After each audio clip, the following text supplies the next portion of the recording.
Versículo 12 até o versículo 14 vai dizer assim no livro do profeta Oséias, capítulo 4: O meu povo consulta o seu pedaço de madeira, e a sua vara lhe dá resposta, porque um espírito de prostituição os enganou.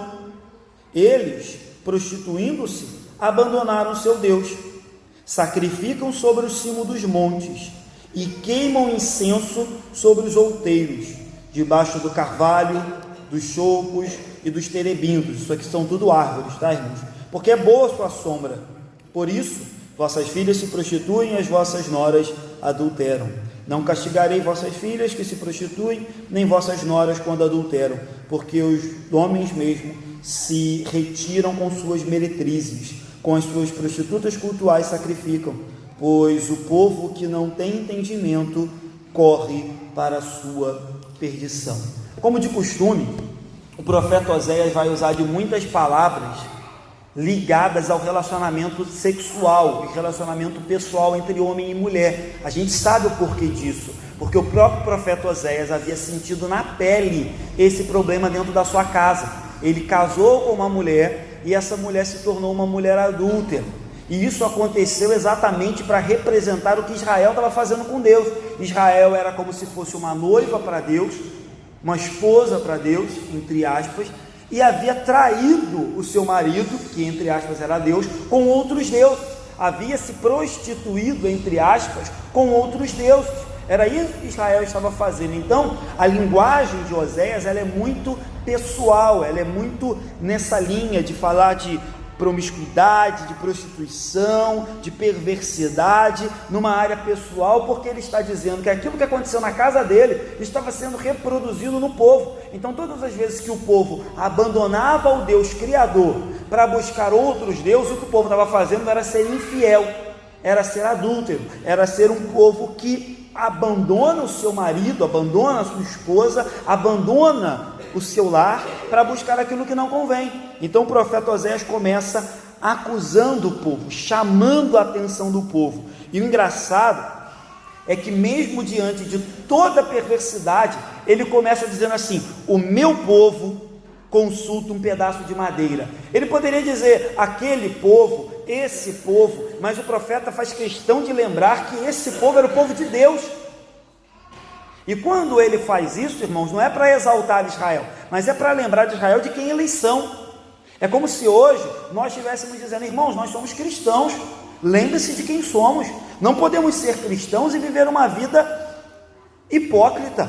Não podemos frequentar igreja domingo após domingo e de segunda a sexta viver uma vida completamente diferente daquilo que professamos. Nós somos povo de Deus, ou pelo menos dizemos que somos. Nós somos filhos de Deus, ou pelo menos nós falamos isso. Nós dizemos que temos Jesus no nosso coração. Então, se somos povo de Deus, é uma vergonha vivermos contrariamente àquilo que Deus nos ensina. Então, quando o profeta Oséias diz: o meu povo consulta um pedaço de madeira, é para mostrar a Israel: vocês estão loucos? Vocês são filhos de Deus, vocês foram livres por Deus, salvos por Deus, resgatados por Deus, e agora vocês estão consultando um pedaço de madeira, agora vocês estão adorando um bezerro, agora vocês estão adorando uma estátua. Não tem cabimento um negócio desse. Então o profeta mostra que o povo havia ficado tão cego, tão doido, tão perdido, que havia abandonado um Deus que é vivo para consultar um pedaço de madeira. Aí ele diz: olha, o meu povo consulta um pedaço de madeira e a sua vara dá resposta. As ilustrações que o profeta Oséias traz aqui mostra que a idolatria, que o afastamento de Deus cega o homem de tal maneira que ele perde o entendimento das coisas, ele perde a noção das coisas mais básicas. Tendo um Deus que é vivo, tendo um Deus que responde, tendo um Deus que escuta, tendo um Deus que cura, tendo um Deus que nos protege, tendo um Deus que nos visita, para que nós vamos depender de um pedaço de madeira? Para que nós vamos depender de 4 paredes como essa? É bom nos congregarmos aqui, mas quem disse que isso aqui faz algo por alguém? Então Oséias diz: olha, vocês estão perdendo a noção, vocês estão transferindo a glória, o louvor, o amor que é só de Deus para um pedaço de madeira. Hoje em dia, se nós fôssemos atualizar isso e falar das igrejas evangélicas, nós poderíamos dizer: olha, vocês estão transferindo a glória do Deus Todo-Poderoso para homens, para mulheres, para grupos de louvor, para pastores. Ninguém há de merecer a glória que é só de Deus, irmãos. Às vezes a gente acha que ter ídolo, e eu falo muito isso aqui, é só ter uma cruz no pescoço, ou ter um crucifixo em casa, ou ter um pedaço de madeira onde você acende uma vela. Não é só isso que é ídolo, não. Quando nós idolatramos o nosso pastor, a nossa igreja, o grupo de louvor, a nossa religião, tudo isso é idolatria, e tudo isso é abominável diante de Deus, porque é só Ele, toda a honra, toda a glória e todo o louvor. Mas nesse caso aqui, o povo estava adorando um pedaço de madeira. Oséias parece que faz um jogo de palavras aqui e lembra do cego, quando ele diz assim: o meu povo consulta sua vara, e a vara dá resposta. É como se Oséias estivesse de forma irônica dizendo assim: assim como um cego pede para que a sua vara, lhe dê resposta, esse povo está fazendo com um pedaço de madeira. Só que mal sabem eles que uma vara não pode fazer nada por ninguém. E aí ele diz assim: porque um espírito de prostituição, nós sabemos que aqui ele está falando de um espírito de idolatria, o enganou, e eles abandonaram o seu Deus. A cegueira era tamanha que Israel chegou ao ponto de abandonar o seu Deus, buscando outros deuses. E querendo ou não, essa idolatria, esse afastamento espiritual redundava sim em problema moral. O povo tinha perdido a noção, falando moralmente. Então, não sou de ficar frisando isso aqui na igreja, porque eu nem gosto muito de ficar enfatizando isso. Eu acho que nós devemos aprender acerca de Deus, quem Ele é, quem Jesus é, que Jesus é o Salvador, mas também nós não podemos nos omitir de determinadas coisas, em dizer que atrás de toda idolatria, inclusive no meio evangélico há idolatria, atrás de toda idolatria há um espírito imundo, atrás de toda idolatria há o inimigo das nossas almas tentando nos afastar de Deus e seguir aquilo que não é de Deus. Lá em 1 Coríntios, no capítulo 10, o apóstolo Paulo vai dizer assim: que digo, pois? Que o sacrificado ao ídolo é alguma coisa? Ou que o próprio ídolo tem algum valor?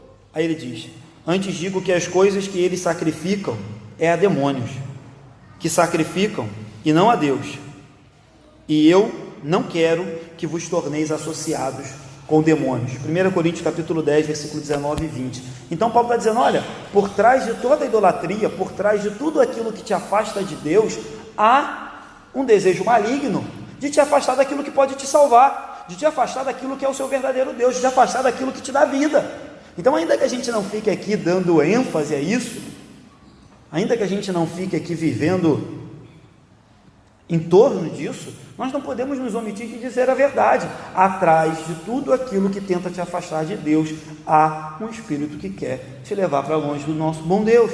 Então, o versículo 13 começa a nos falar acerca do que Israel começou a fazer depois que se afastou de Deus. E o texto nos diz que eles começaram a prestar um culto que Deus não se agradava. Eles iam para os montes, queimavam incenso, eles iam para debaixo de algumas árvores que eles achavam que eram sagradas e faziam sacrifícios, mas Deus diz: olha, não pense porque vocês estão no alto, vocês estão mais perto de mim, porque eles achavam isso, que quanto mais alto a gente subir, no monte mais alto que a gente puder, a gente vai estar mais perto de Deus, então Deus vai nos ouvir. E Deus diz: olha, não pense essa bobagem não, pare com isso, que se você subir bem alto eu vou te ouvir.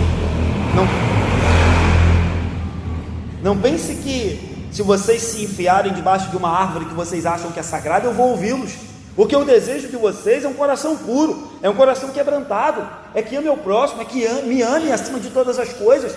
Eu não quero só que se suba no monte, não quero apenas que se suba no mais alto e me adore. Eu quero que vocês façam isso com sinceridade. Então ele diz: olha, isso que vocês fazem não serve de nada. E aí é duro falar isso, né? Mas às vezes, irmãos, alguns cultos, e aí eu vou até me incluir nisso, porque eu não sou perfeito, talvez eu realmente falhe em alguns momentos, mas alguns dos nossos cultos, talvez Deus nem receba, irmão.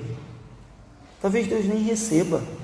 Como disse a Lara aqui no início, às vezes a gente acha que adorar a Deus se resume em cantar louvores, fazer uma oração de 5 minutos e ouvir a pregação do pastor. Se a nossa vida cristã, se a nossa vida evangélica se resume a isso, irmãos, talvez Deus nem receba o nosso culto. Se a nossa vida cristã se resume a 2 horinhas no domingo, e depois a gente vive a semana como se Deus não existisse, pode ter certeza, Deus nem recebe o nosso culto. Para Ele é vão. Para Ele é vão. Se reunirmos em 4 paredes para cantar música, mas da semana, da porta para fora, durante a semana, vivermos como se Deus não existisse, pouco importa para Deus. Você acha que Deus precisa da nossa música, irmãos? A Bíblia nos diz que Deus tem anjos e mais anjos que cantam sem cessar a Ele.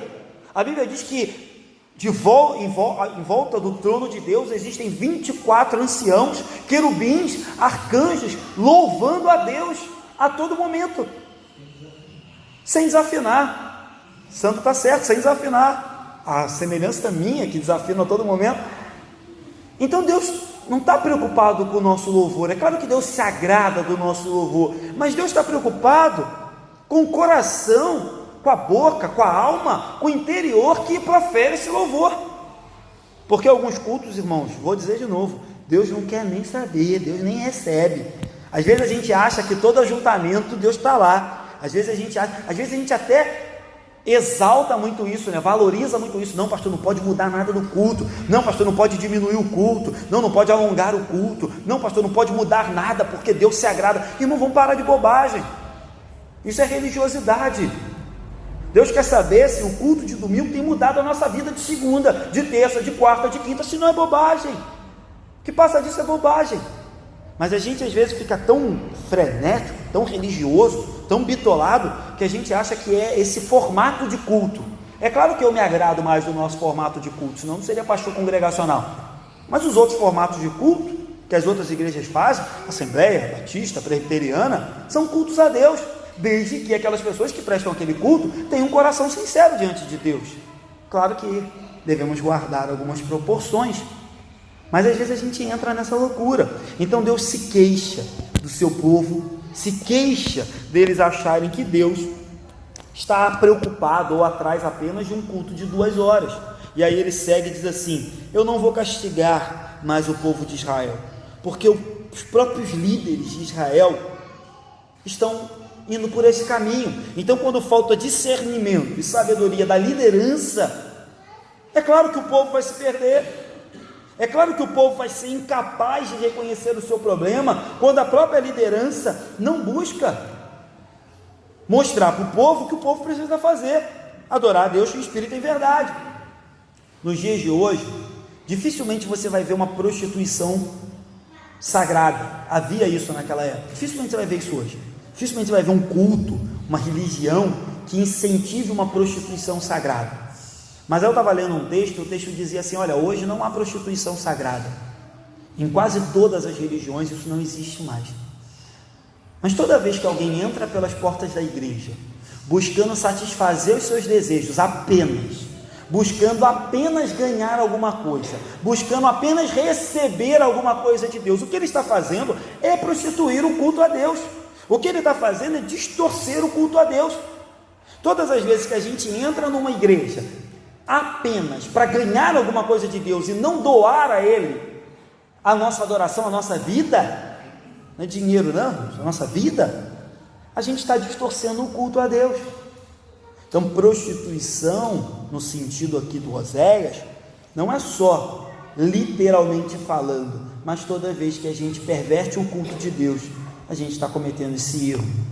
O texto segue e o versículo 15 vai dizer assim: ainda que tu, ó Israel, queres prostituir-te, contudo não se faça culpado Judá, nem venhais a Gilgal, e não subais a Bet-Avém, nem jureis dizendo: vive o Senhor. O que Deus diz agora? Deus vira para outra tribo, que era a tribo de Judá, era a tribo do sul, e diz: olha, não se misture com a tribo do norte, porque eles estão se perdendo. E aí fica um alerta para a gente também, né, irmãos?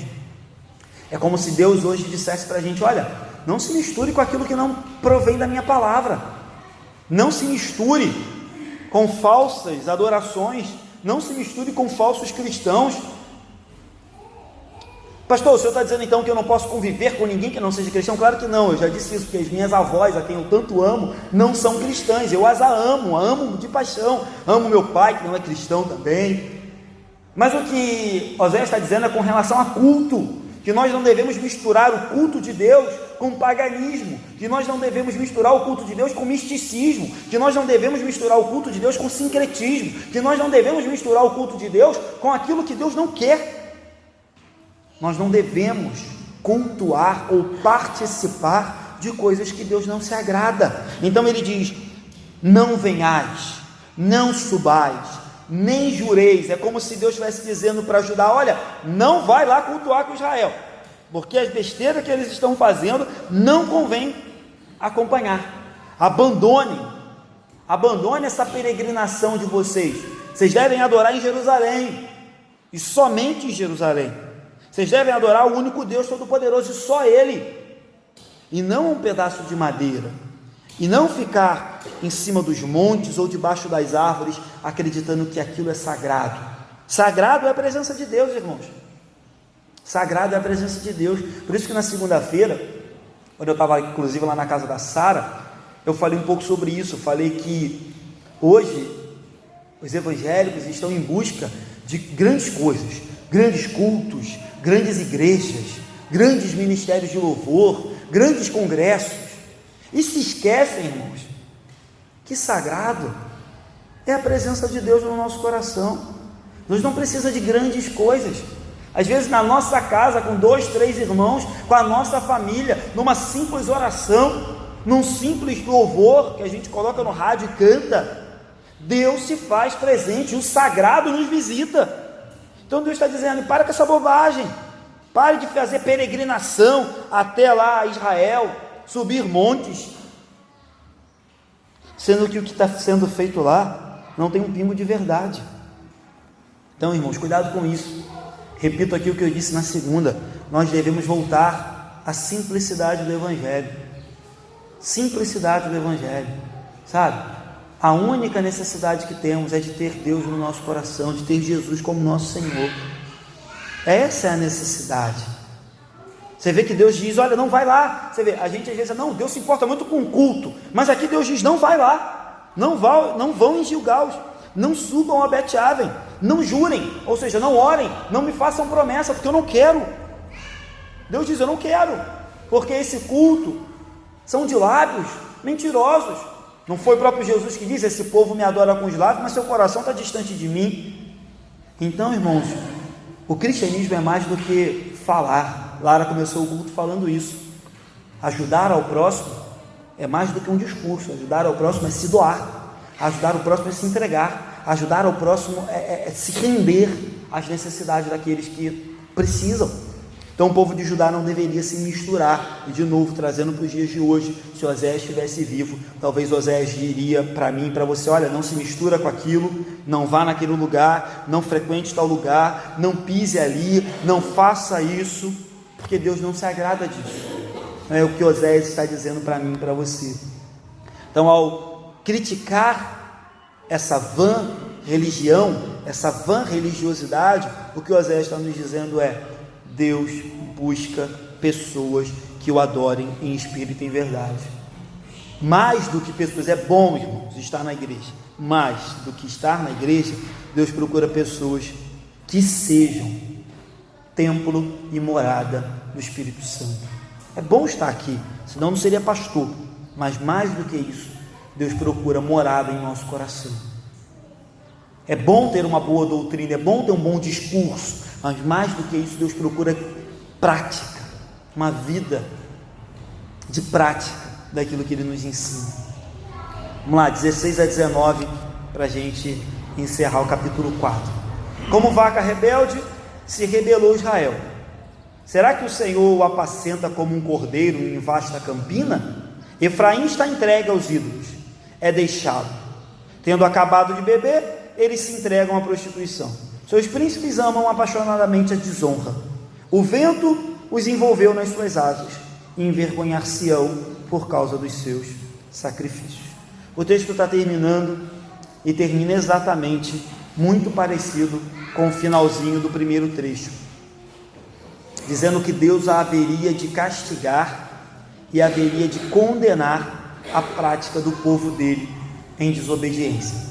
O texto começa dizendo que Israel parecia um animal teimoso, uma vaca rebelde. E aí ele diz assim: se Israel é um animal teimoso, desobediente, será que Deus vai apacentá-lo como um cordeiro numa grande campina? O que ele está dizendo é: será que Deus vai pegar um animal rebelde e vai largá-lo numa grande campina? Ou Deus vai tratá-lo, educá-lo, discipliná-lo de forma mais rígida? Então Osés está dizendo: olha, Israel, o povo de Deus, se porta como um povo rebelde e quer ser tratado como um grande cordeirinho. Osés está dizendo: olha, vamos com calma, Deus é bom, Deus é amor, Deus é misericórdia, mas se vocês se portam como uma vaca rebelde, Deus jamais vai tratá-los como um cordeiro manso. Vocês têm que procurar ser aquilo que desejam, porque senão Deus não vai responder. E aí o texto segue e diz: olha, Efraim já está entregue. Efraim era um sinônimo para Israel, porque era a tribo mais poderosa daquela época, mais numerosa daquela época. Então Deus diz: olha, está entregue, está enfeitiçado, está perdido, está totalmente enlaçado pelos ídolos. E aí Deus diz, e aí, né, isso nos assusta, porque Deus está dizendo, Deus diz: vou deixá-lo. O texto termina: vou deixá-lo, vou entregá-lo. É isso que eles querem? É viver longe de mim que desejam? É se afastar da minha presença que desejam? Que vão. É duro isso, mas Deus chega a determinados momentos que nos deixa a nossa própria revelia. Depois de insistentemente tentar corrigir o seu povo, Deus diz: olha, agora eu vou deixar vocês irem por conta própria, vou deixar vocês baterem com a cara na parede, vou deixar vocês se arrependerem, se decepcionarem, se machucar, para que vocês aprendam que, sendo um animal rebelde, a única coisa que vocês vão trazer para vocês é problema, e nunca serão um cordeiro. Então Efraim é aqui usado como um sinônimo de Israel, e diz que Deus haveria de abandonar momentaneamente o seu povo. A gente, no próprio livro de Oséias, conforme as semanas forem passando, a gente vai ver que Deus vai resgatar o seu povo, assim como o próprio Oséias perdoou sua esposa que o traiu. Oséias perdoou e trouxe ela de volta para casa e se reconciliou com ela. Deus vai fazer a mesma coisa com Israel, mas aqui nesse ponto que Deus está dizendo é: olha, não há outra atitude a não ser entregar vocês. E outra coisa legal aqui, que muito se assemelha com os nossos dias, é quando ele diz assim: os príncipes amam apaixonadamente a desonra. Nós poderíamos claramente aplicar isso aqui nas nossas lideranças políticas dos dias de hoje, nos nossos líderes do nosso Brasil. Ele diz: olha, Israel estava enfrentando uma crise moral, uma crise política, uma crise social, uma crise econômica, mas tudo isso vinha de uma única crise, a crise espiritual. Israel abandonou a Deus, e os seus príncipes amam apaixonadamente a desonra. Os líderes de Israel teve 19 reis, todos eles, depois você lê lá no livro de Reis, todos eles se afastaram de Deus, todos os 19, todos. E aí, irmãos, parece que se a gente fosse fazer uma aplicação, sei lá, com os últimos governadores do Rio de Janeiro, os últimos prefeitos, inclusive o atual, que deixa muito a desejar, nós diríamos: olha, o Brasil teve nos últimos anos sei quantos presidentes, sei quantos governadores, e todos eles se afastaram de Deus, todos eles são ímpios, todos eles são perversos. Por isso que a sociedade, a nação está aí, de mal a pior. Os reis, os príncipes, os políticos deveriam servir, proteger a nação, e na verdade o que eles estavam fazendo aqui era se aproveitar da posição que ocupavam para amar apaixonadamente a desonra, a corrupção. Nos nossos palácios, onde os nossos políticos se reúnem hoje, o que mais tem é corrupção, são acordos vergonhosos, alianças malditas, esquemas e mais esquemas, para que o povo, a cada dia que passa, sofra mais e se perca. Então, não é de hoje a corrupção, pelo contrário, a corrupção vem de muito tempo, inclusive o povo de Israel passou por isso.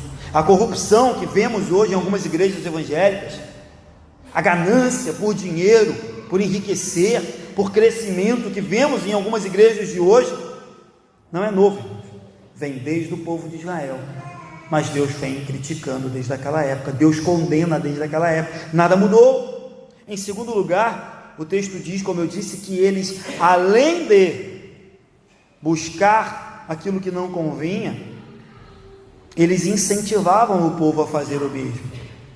Os príncipes amavam a desonra, e toda vez que um líder ama alguma coisa que não convém, ele influencia os seus liderados a caminhar pelo mesmo caminho que ele. O sincretismo religioso, a desonra, a promiscuidade, a maldade, a idolatria, havia tomado todas as áreas do povo de Deus. Afastados do conhecimento, afastados da presença de Deus, o que sobrava para Israel era coisa ruim. E aí o texto termina, Deus dizendo: olha, o vento aqui seria uma nação inimiga, vai varrer vocês da face da terra. O vento vai trazer vergonha para vocês. O vento vai varrer os seus ídolos, os seus profetas, os seus sacerdotes, os seus líderes, os seus príncipes, os seus reis serão levados cativos, porque vocês perderam a noção de que o Deus Todo-Poderoso é o dono da vida de vocês. Se afastaram de Deus e colherão aquilo que estão plantando. É um texto, como eu disse, muito duro. A gente termina aqui com palavras extremamente fortes, mas é um texto muito atual. É um texto que fala um pouco da nossa sociedade, é um texto que fala um pouco da nossa realidade enquanto igreja, é um texto que fala um pouco da nossa vivência enquanto cristãos. É um texto bem atual também, é um texto que serve para que nós venhamos a refletir como anda e por que anda assim a nossa sociedade. Como eu disse na semana passada, uma sociedade onde falta conhecimento de Deus, nada fica de pé. Não há família que fique de pé sem a presença de Deus. Não há sociedade que fique de pé sem a presença de Deus. Não há governo que fique de pé sem a presença de Deus. Não há instituição que permaneça de pé sem corrupção, sem a presença de Deus. E talvez seja essa a maior necessidade do nosso país e do mundo em que vivemos. É claro que há muitas necessidades no mundo em que vivemos, mas eu posso dizer que enquanto Deus não for o primeiro lugar nas nossas vidas, todas as outras necessidades continuarão a existir.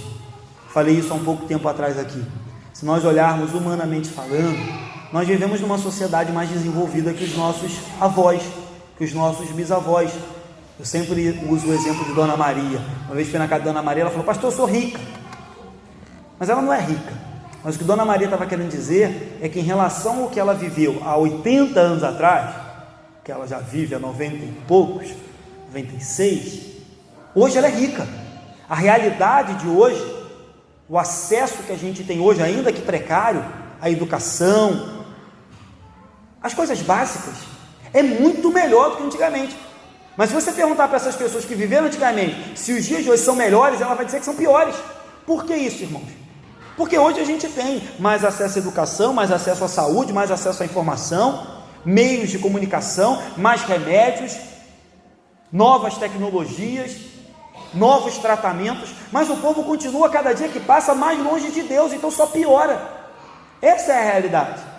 Humanamente falando, a nossa sociedade está muito mais avançada do que a sociedade dos nossos bisavós, mas espiritualmente falando, a gente está cada vez pior. Que Deus tenha misericórdia da nossa vida, que comece pela nossa família, essa diferença que nós tanto desejamos para o nosso mundo, não é verdade? Vamos terminar.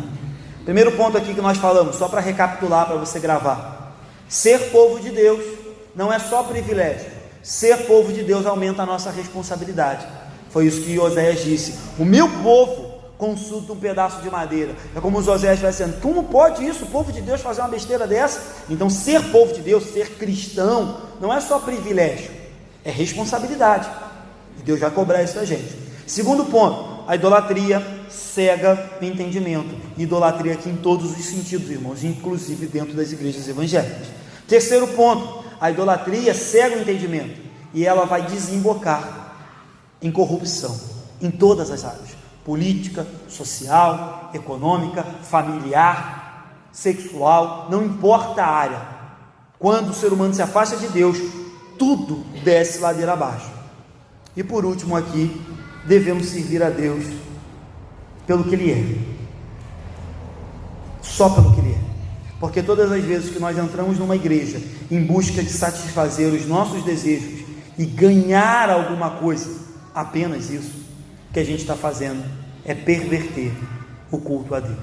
Devemos servir a Deus somente pelo que Ele é. Amém? Vamos terminar, irmãos.